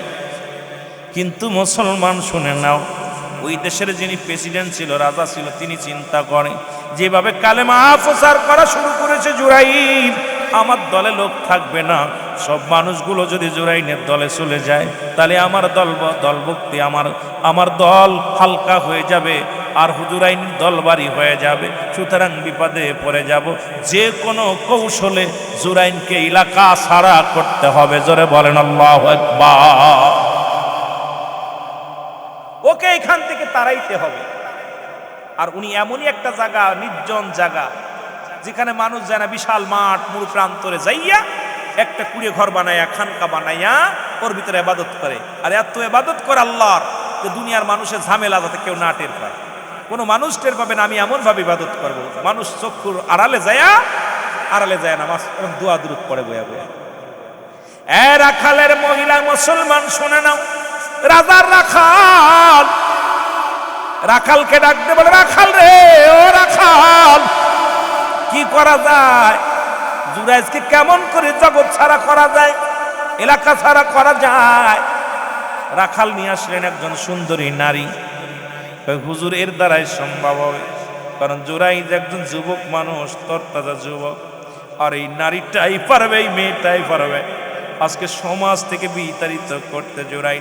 বাংলাদেশে অনেক মাদ্রাসা বন্ধ হয়েছে শুধু নারীর কারণে। বাংলাদেশে ফিতনা আদম আলাইহিস সালাম থেকে শুরু করে আজ পর্যন্ত যত ফিতনার মূল নারীরা, যদিও তারা মায়ের জাতি, তবু কথাগুলো বলতে হবে রে মুসলমান, কারণ এই নারীর কারণেই জাতি শেষ, সমাজ শেষ। কারণ এটাকে যে কন্ট্রোল করতে পারে এরাই হলো মহাপুরুষ। জোরে বলেন ঠিক কিনা? অনেক আলেমের জীবন বরবাদ হয়ে গেছে। হে বৎস হুঁশিয়ার, ওই দাঁত মানিক থেকে হুঁশিয়ার বৎস, যারা এদিকে নজর করছে তাদের জীবন বরবাদ। অনেক ছেলে লেখাপড়া জীবনে প্রেম প্রীতি করে বিয়ে করে জীবনটাই লাইফটা শেষ। অনেক ভালো ছাত্র আমরা ছিলাম, ও মাস্টার হবে, ইঞ্জিনিয়ার হবে, ডাক্তার হবে, কিন্তু ওই যে মানিকি দাঁত মানিকের পাল্লায় পড়ছে, ওর জীবন শেষ। 9, 10-এ পড়ে হাত ধরে নিয়ে সাক্ষাৎ করবে। আপনি বাবা মা বিছনায় পড়িয়া শুয়ে আছে, আপনি যাচ্ছেন একদিকে, আব্বু আমি বাজারে যাচ্ছি, আব্বা মা বসে আছে, আপনি কথাটা বলে যান, চলে যাচ্ছে, যা পার বৌমা কই গেল আমার ছেলে, জিগায় মারে, মা দাঁড়ায় রয়েছে পাশাপাশি, মা বাবা বসে রয়েছে, একবার বলে না মুখে। কত বড় কপাল পুরা। চলে যাচ্ছে, বউরে বলতেছে আমি অমুক জায়গা যাচ্ছি, ছেলেরা বলতেছে অমুক জায়গা যাচ্ছি, মেয়েরা বলতেছে, অথচ মা বাবা বসে আছে, মা বাবারও বলার সময় নেই। আরে কপাল পুরা। বউ তাকায় থাকে কিছু আনবে, ছেলে তাকায় থাকে কিছু আনবে, আর মা তাকায় থাকে আমার সন্তান সুবালাই মতো যেন ঘরে ফেরে, বাবা তাকায় থাকে সুবালাই মতো আমার সন্তান বাড়ি ফেরে। কারণ আমি নিজে ভুক্তভোগী। আল্লাহর কসম মিডিয়ায় যাচ্ছে কথাগুলো। যত রাত হোক, আমি যখনই বাড়ি যাই, আমার যেই গাড়িটা আমার আব্বা দেখে উঠা আগে দৌড়ে যায়, দরজাটা খোলে, গাড়ি রাখার জন্য, আমার মা জেগে থাকে, কিন্তু বিবির ডাক দিতে হয় দরজারে, ওঠো ওঠো, 3-4টে ডাক দিয়া পড়াইতে উঠলো। এরপরে একটা দিন দেখিনি আমার মারে ঘুমাইতে, আমার বাবারে ঘুমাইতে। আমি একদিন জিগাইতেছি আমার আম্মারে, মাগো তুমি যে ঘুমাও না? মা বলছে বাজান তুই তো সন্তান বাবা হইছস, তো সন্তান যদি বাইরে থাকলে তোর ঘুম হইব? আমি কই ঘুম হবে না কেন? কয় মা বাজান রে তুই বাইরে থাকিস, তাকায় থাকি কখন কোন দুর্ঘটনা হয়, কখন কি হয়, আমার কান থাকে যে গাড়িটা আসছে কিনা, গাড়িকে আসছে কিনা। আব্বা কয় বাজান সারা রাত আমার ঘুম আসে না, তুই বাড়ি থাকলে আমার ঘুমটা সেদিন ভালো হয়, তুই বাড়ি থাকলে ঘুম ভালো হয়, যেই মাহফিলে যাস আমি ঘুমাইতে পারি না রাত ভরে। তো আমার বাবা মা দুজনই হাজি মানুষ, হজ করে আসছে। তো আমার বাবারা মাঝে মাঝে আব্বা মার হায়াতের মধ্যে আল্লাহ বরকত দান করুন। তো পৃথিবীর মধ্যে একটা দিন আমার মাকে ডাকা লাগে নাই, বাবাকে ডাকা লাগে নাই। যত রাত যায় মাকে যে জাগনো পায়, বাবাকে যে জাগনো পায়। এই নিয়ামত দেখবেন ঘরের মধ্যে বিবিরে বউরে ডাকা লাগে। এরপরে বউ কয় কত টাকা পাইছো, কি ভালো কি মন্দ, কি ভালো তাবারক পাইছো, খাইছো, কি ভালো আছে। আমার মা মুখের দিকে তাকাইবে, আহা, বাবা মুখের দিকে, কিরে দুপুরে খাইস নাই? রাত্রি জাগিয়ে আসি, চোখ দুটা ছোট হয়ে গেছে, তাড়াতাড়ি বিছনায় যা, তাড়াতাড়ি বিছনায় যা। ছেলে এসে বিরক্ত করবে, মেয়ে এসে বিরক্ত করবে, মা তাদেরকে বলে বাজান তোমরা দয় বৌমা ওদের সরাই দাও, সন্তান একটু ঘুমাইতে দাও, রাত ভরে জেগে আছে। এই পৃথিবীর মধ্যে এমন দুঃখিনী মানুষ যাদের নাই দাঁত থাকতে দাঁতের মন বুঝি না, দাঁত নাই। আপনার আজকে এখানে খাবার সুন্দর বোনা গোস্ত আনছে, যার দাঁত নাই ও দেখা পর আফসোস জাগছে যে হারে এই হাড্ডি যদি দাঁত থাকতে পাইতাম মজা মেরে খেতাম, কিন্তু এখন তো দাঁত নাই। বুড়া গরু দাঁত নাই, খাবার দিছে, চোখের পানিগুলো পড়তেছে, এই খড়কুটা খাইয়ে দাঁত ফেলে দিছি, এখন তাজা ঘাস খেতে পারতেছি না। তা আমরা জীবনে এমন সারা জীবন করে বাপ মার দোয়া নিতে পারি নাই। আমার বাবারা, এর মতো অপদত্ত সন্তান আর দুনিয়ার মধ্যে নাই, যে পিতা মাতা বেঁচে থাকতে যে ক্ষমা চেয়ে নিতে পারলো না, বাবা মার থেকে জান্নাত আদায় করে নিতে পারলো না, এর মতো কপাল পোড়া সন্তান আর পৃথিবীর মধ্যে কেউ নাই। এখন শেষ বয়সে খালি কানবা, কিন্তু বাপ মা থাকতে কিন্তু মর্ম বোঝো নাই। এখন বাপ মা যদি আপনার উপরে রাজি খুশি থাকে তাহলে আপনার জীবনটা ধন্য। এই জন্যে 7 নাম্বার হলো আমরা সদা সর্বদাই পিতা মাতার খোঁজ খবর নিয়মিত নিতে হবে, ঠিক কিনা? সাক্ষাৎ করতে হবে। আপনি সপ্তাহে একদিন বাড়ি আইছেন, মাসে একবার বাড়ি আইছেন, এত দরকার নাই, আসতে পারেন না। আল্লাহর রাস্তায় আজকে যারা আলোচনা শুনতেছেন, একদিন দুদিনের জন্য বাড়িতে বাইরে হলে ফোনটা দিয়ে আগে মারে চাবেন, আগে মারে চাবেন। মনি ধরলে বাজান রে, আম্মুরে, তো আমার মারে দাও না, তোমার দাদির দাও, তোমার দাদা দাও। ও মা আমি তোমার বলে আসতে পারিনি, তোমার তো পাইছিলাম না, আমি অমুক জায়গা আছে। দেখবেন আপনি যত সুখে থাকবেন, আপনার সফর যত শান্তি হবে, ওই সফরের মধ্যে ওই এত শান্তি পাবেন, আত্মায় শান্তি পাবেন, দুনিয়ার বিপদ থেকে মুক্ত পাবেন। কারণ পৃথিবীর মধ্যে বোমা মারলে যেমন, গুলি মারলে, তীর মারলে যেমন ফেরে না, কারেন্টের গতি যেমন, কারেন্ট যেমন আসলে একদম যেমন বিফলে যায় না, ঠিক পিতামাতার দোয়া বিফলে যায় না। এই জন্য পিতা মাতার কাছ থেকে আদায় করে নিতে হবে। জোরে বলেন মারহাবা, আরো জোরে বলেন মারহাবা, একটু মহব্বতের সঙ্গে আবার বলেন, ওরে আমি যদি যাই গো মারা, আমি যদি বিদেশের মাটিতে, লাশটায় আমার পৌঁছাই দিও মায়েরই কোলেতে, ওরে লাশটায় আমার জন্মের পরে যে কোলেতে রাখছে আমার মা,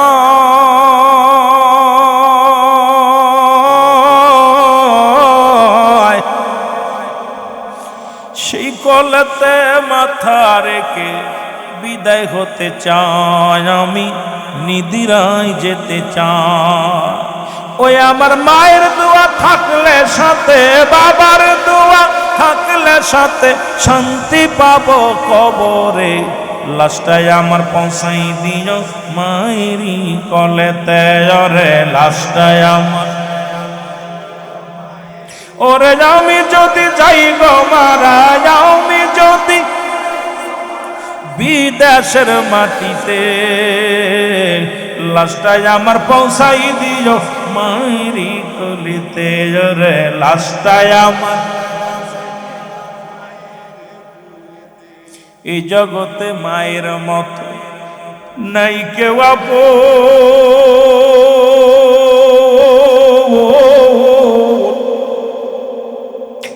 ওই দুঃখিনী মারে না দেখায়া দিও না দাফন আমার, দিও না দাফন।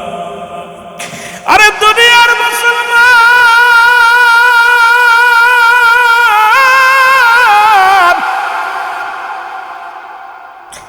নবী তার মাদের কত সম্মান করত রে।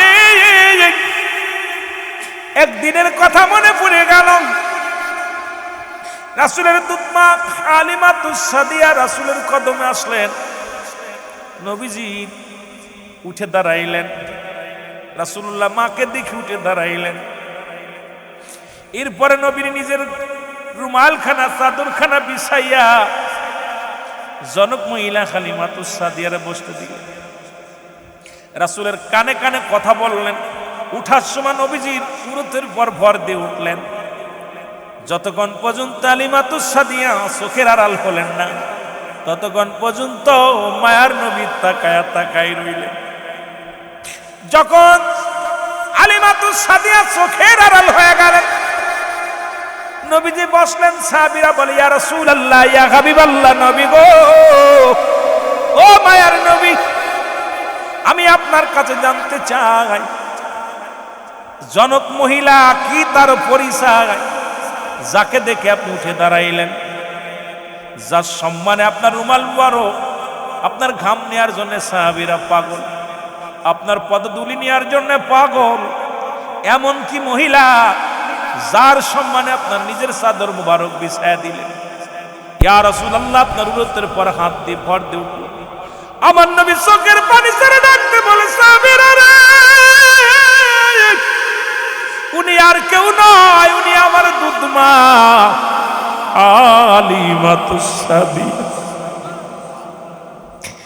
আমার নবী বলে, সাহাবীরা রে, আমি ওই মহিলার দুধ পান করেছি, তাকে আমি সেরকম সম্মান করতে পারি নাই। আর দাঁড়ানো তো দূরের কথা, রাসূলুল্লাহ এত ভালোবাসতেন, একজন দুধমাকে দেখো যদি এত সম্মান করতে পারে, আমার নবীজি শিক্ষা দিয়ে গেছে মা বাবার প্রতি কেমনে সম্মান করবা। শুধু তাই না, আপনারা জানেন আবু হুরায়রা রাদিয়াল্লাহু তাআলা উনি কাঁদতেছিল। নবী কয়, আবু হুরায়রা তুমি কেন কাঁদছো? আবু হুরায়রা কয়, নবীজি গো, আমাকে মা মারছে। জোরে বলেন না। নবী কয়, আবু হুরায়রা রে, মা মারছে, তুমি অভিযোগ করো আমার কাছে, তোমার মা তোমাকে মারছে, আমার কাছে অভিযোগ দাও। তখন আবু হুরায়রার মা কালেমা পড়ে নাই, অমুসলিম। আবু হুরায়রা মুসলমান। আবু হুরায়রা বলে, ইয়া রাসূলুল্লাহ, ইয়া হাবিবাল্লাহ, আমি নালিশ দিই না, শুধু আপনার কাছে কথা বললাম, আপনি দোয়া করেন যেন আমার মা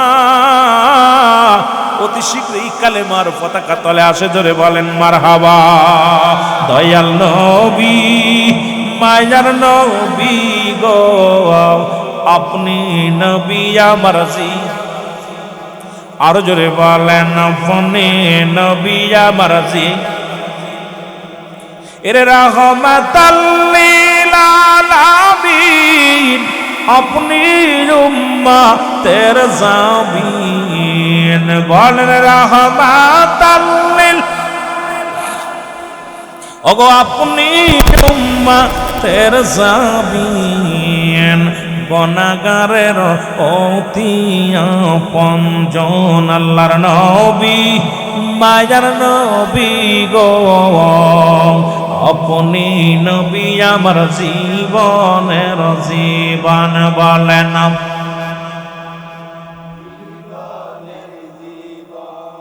আপনাকে যে পাইল জাহান্নামের আগুন তার হারাম হইল।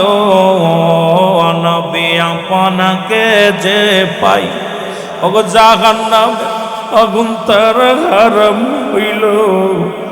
দয়া করে নবী দেন গো দেখা দেন, দয়াল নবী মায়ার নবী গো আপনি নবী আমার জীবন। আরো জোরে বলেন আপনি নবী আমার। এ দুনিয়ার মুসলমান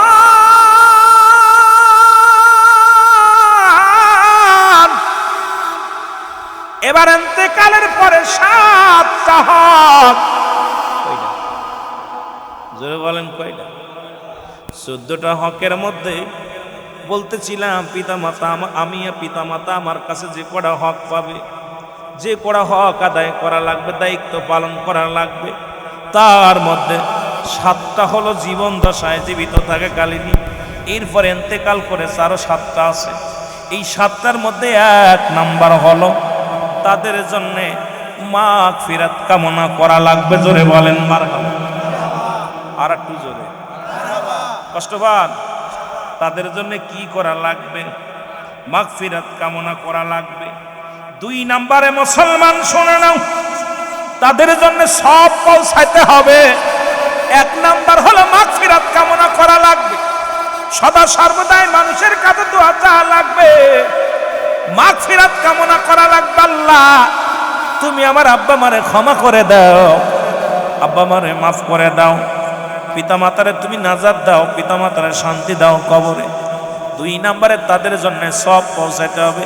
এখন আমার দেশের মৌলবীরা তো সব তো পৌঁছায় না, অথচ বাতিলদের কিতাব মুফতি শফিক আহমেদের লেখা ফতোয়া দেওবন্দের মধ্যে 2য় খণ্ডের মধ্যে মুসলমান 24 নাম্বার খণ্ড 24 নাম্বার মুসলমান পৃষ্ঠার মধ্যে 5 ওয়াক্ত নামাজ করে জিয়ারত করে সর্বলাতে আল্লাহর দরবারে 2টি হাত উঠায়া দোয়া করা উত্তম মুস্তাহাব। এই কিতাব কোন সুন্নিদের কিতাব নয়, কিতাবের নাম হলো ফতোয়া দেওবন্দ। লেখক হচ্ছে মুফতি শফিক আহমেদ, যার লেখা একখানা কিতাব আছে। এই কিতাব বাতিলদের কিতাব, আপনাদের হাটাজারিতে পড়ানো হয়। বাংলাদেশের যত কওমি অঙ্গনের মাদ্রাসা আছে এই কিতাবখানা তার মধ্যে পড়ানো হয়। মুসলমান সর্বলাতে 5 ওয়াক্ত নামাজ পড়ে দোয়া করে জিয়ারত করে সর্বলাতে আল্লাহ তাআলা উত্তম মুস্তাহাব। একখান হারাম আছে আমার দেখাইয়া দাও মুসলমান শুনে নাও। বুখারীর একখানা হাদিস মুসলমান শুনে নাও। এ মুসলমান নবীর মনোযোগ, ও আমার যুবক বন্ধুরা, 5 ওয়াক্ত সালাত আদায় করে জিয়ারত করে সর্বোত্তম হলো আল্লাহর দরবারে 2টি হাত উঠায় দোয়া করা উত্তম। নামাজ শেষ করে দোয়া করা বলে জায়েজ নাই। মুসলমান কত দলিল নিবা, আসো বসি আমরা এক জায়গা বসি। মুসলমান তোমাদের কিতাব দিয়ে তোমাদের কবর দেওয়া যাবে, তবু তোমরা দোয়া ছাড়ো না, কারণ দোয়া করো রব্বে কারিমের কাছে। জোরে বলেন ঠিক কিনা? একটু মহব্বতের সঙ্গে দুরূদ শরীফ পড়েন আল্লাহুম্মা। আরো জোরে।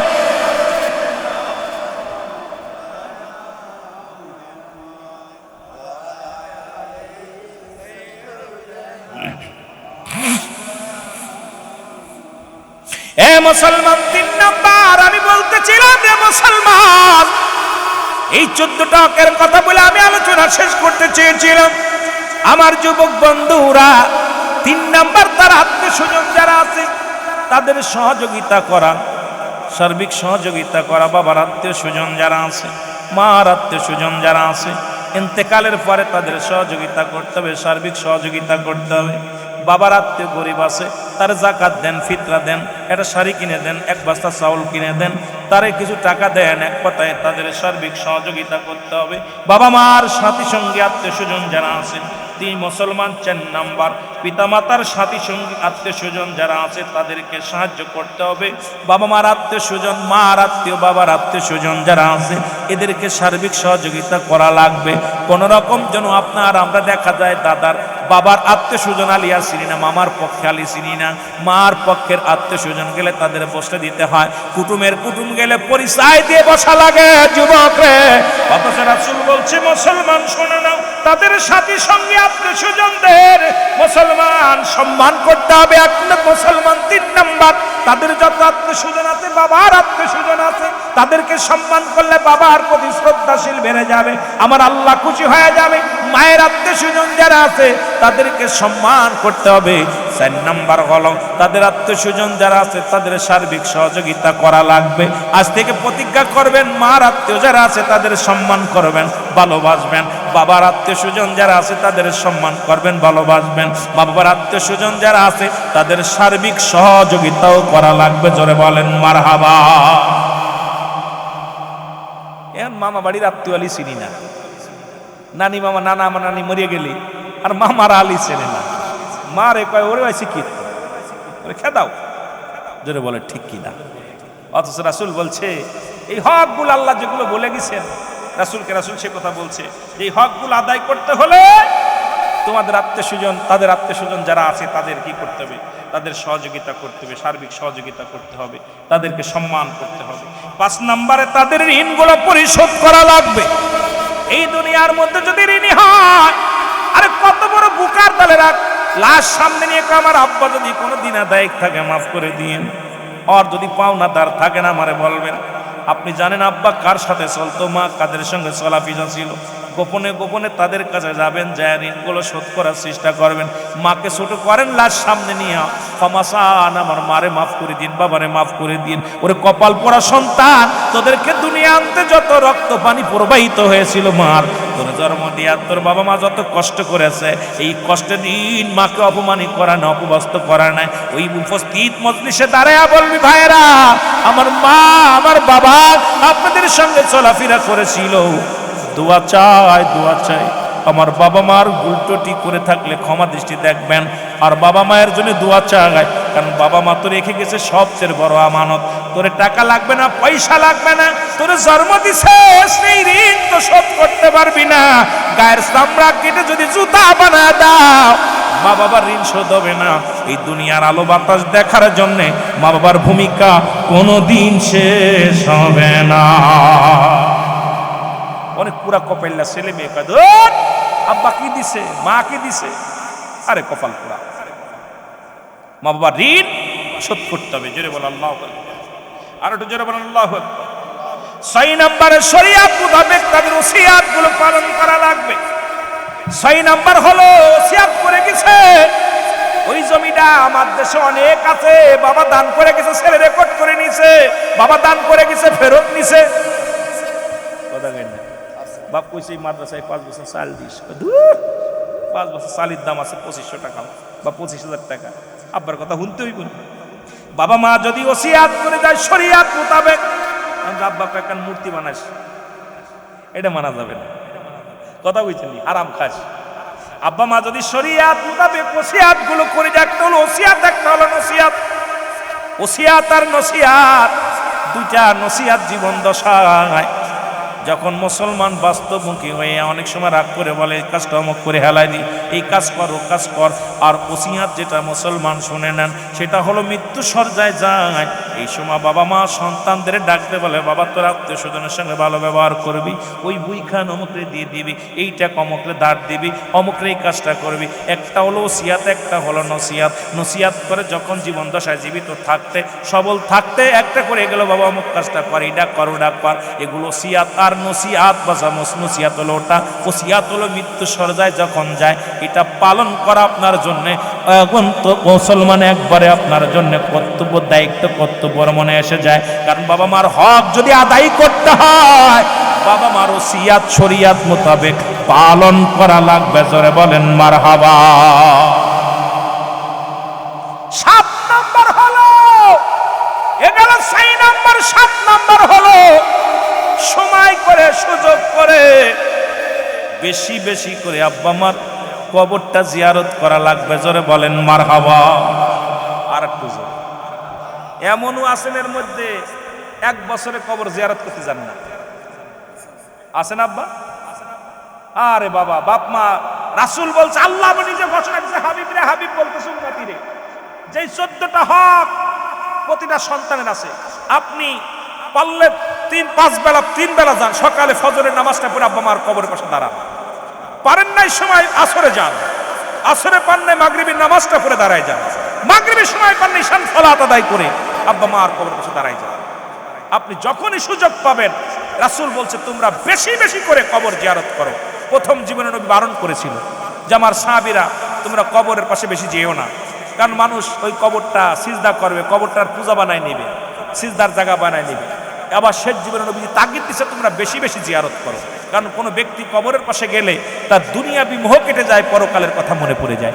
আর রাসূল নিজে ঘোষণা করছে তোমরা বেশি বেশি করে সময় করে যখনই সুযোগ পাবা, সময় সুযোগ পাবা, আব্বা মার কবর জিয়ারত করো। সুবহানাল্লাহ বলেন, আরো জোরে বলেন। দেখা যায় মাস চলে যায়, অনেকে আছে ওই রোজার ঈদ কুরবানি দি খালি বাপ মার কবরটা সাফ করে আর একটু জিয়ারত করে। আমাদেরকে দেখা যায় খালি রোজার ওই কারো গাছে জিকির করে, সে গাছটাও কেটে দেয়।